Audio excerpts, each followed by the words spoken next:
Well, good morning. Good to be with you. As I understand, more than 50 Vermont towns voted on this amendment, and something like 23 at least passed it. Tell me what you know about the results this morning. No, we think that about 60 towns were voting on it. We know that 55 passed it. Wow. We don't know the results from some other towns. Okay, so then we have in about 30 states challenges to this Citizens United ruling, right? But thought is this could be a long and drawn-out process. Tell me how what happened last night you think fits into your overall objective. Well, I'll tell you, I think the people of Vermont, and in fact the people of America, are totally disgusted with what they're seeing in terms of the huge amounts of money that billionaires and corporations are now throwing into the political process. Look, honest people have honest disagreements about policy, but very few people, whether you're a progressive like me or a conservative, think that it's appropriate in this democratic society where people fought and died to maintain our democracy to see a handful of billionaires say, oh, we're going to give Gingrich $10 million, we're going to give Romney this amount of money, we're going to give Santorum.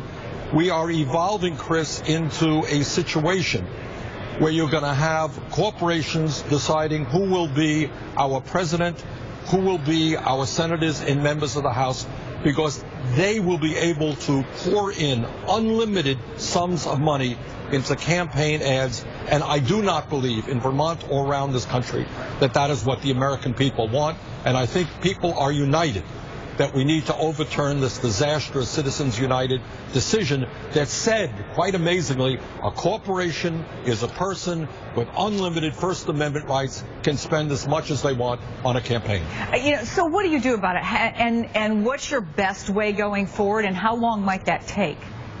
Well, I think ultimately we need a constitutional amendment. I have one. Tom Udall, New Mexico has another one. We need a constitutional amendment to overturn Citizens United.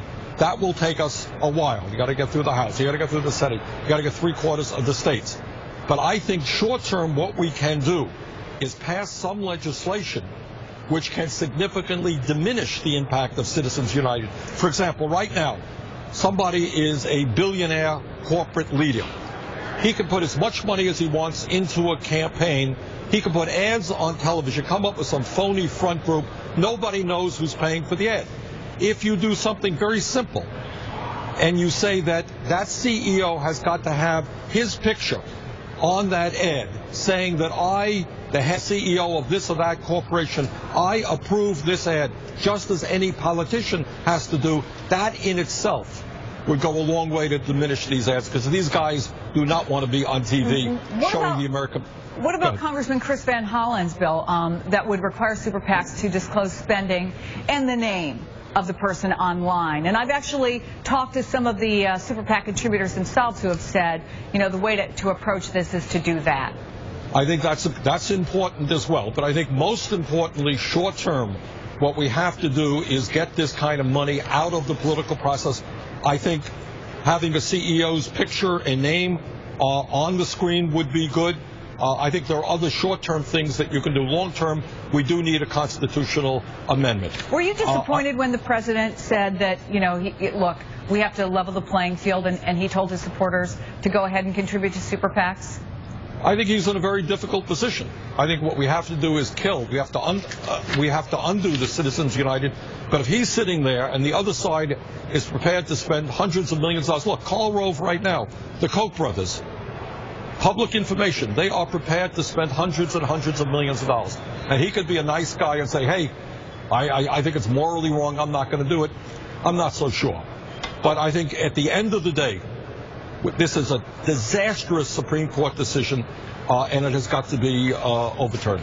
It's always good to have you on the program. Senator, good to see you. Senator Bernie Sanders. Wisconsin's controversial new voter ID law is on hold this morning. With the April 3rd primary coming up, a judge blocked the law, which would require a photo ID to vote in any election. Opponents say with no evidence of widespread voter fraud, the laws are simply meant to make it hard for minorities, the poor, and the elderly to vote. This is a victory for a group that recently filed lawsuits in 4 states against voter ID.